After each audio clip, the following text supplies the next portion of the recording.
to Live and Breathe Horses, and today we're just going to have a little chat about the journey over here because it was such a big deal, and although we've now been here a month, I just haven't got around to doing that.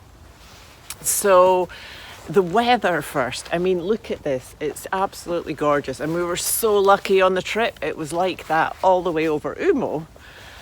And the horses behaved impeccably. You know, the thing for me when I decided to, or was thinking about moving, my number one concern was, is this fair on my horses? Taking them to a different country, completely different climate, and the journey. You know, they've led quite a sheltered life. They've never travelled. They've never been away from home, really, because I never thought I would. You know, I don't compete or do anything like that anymore.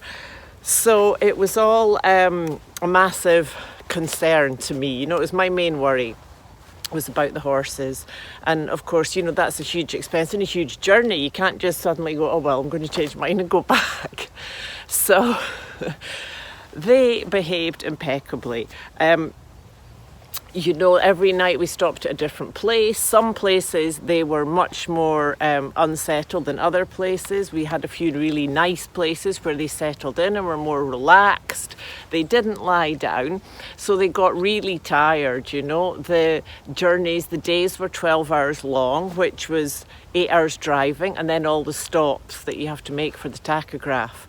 So that made it very long days for them on the truck. We had a great time with the driver, who was lovely, the gorgeous Charlie from John Parker's, and they were just fantastic through the whole process, because the paperwork, oh my God, it was a nightmare, wasn't it, Biscuit, that paperwork? And then we got to Cali and nobody even looked. We just went straight through. They didn't even look at the horses, nothing. So anyway, well, of course, you have to have it. And I have heard of people waiting there for 8 hours. So we were just so lucky all the way. He was hilarious because day one, he just walked straight in the truck. He was like, oh, this is interesting. And day two, he was a bit like, don't know. Day three, he just planted his feet and went, I'm not going back in there. Didn't you, Biscuit? Not another 12 hours in there. And then day four, we had a really early start and we had to get going. We were in the north of France and we had to get going for the boat. And I was just like, right, be calm. Don't let him feel the stress. And yeah, that was actually, he loaded really well that day. Bing had a bit of a drama because he'd had an accident. But yeah, that's a whole other story. Anyway, he got better and better over the trip. And Umo had the easy job because he was on last. So he was not leaving his two friends behind. So I let him have the easy job because I've never had to so much ask him to do things he might not want to do. So yeah, it was an amazing trip. I drove, which was a lot of driving, but it was very cathartic. I'm so glad I did that, and I'm so glad I did it alone, because it was still is a massive change of life for me. So coming slowly, you know, taking 5 days, little by little, it gave me a chance to process everything. You know, if I jumped on a plane and met them here, part of me wouldn't have wanted to leave them on their own on the journey. It would have been too much, you know. I really had a chance to process, and that gradual change, you know, it started off, oh God, is the aircon in this car I bought for the journey working? Which it was. And then, of course, as we moved north, it came to autumn and the trees were losing their leaves, and then I needed the heater. So it was a lot of processing and releasing of emotion, a lot of crying, a lot of laughing, some screaming, a lot of high-pitched singing. This is the joy of being in the car on your own.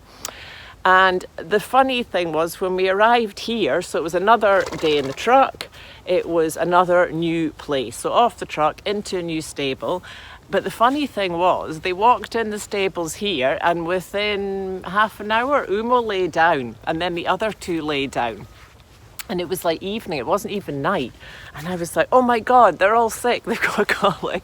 But they just absolutely knew. They were exhausted, of course, but how did they know that this night was different and we were home? I mean, of course I told them, but I guess they felt that massive relief in me.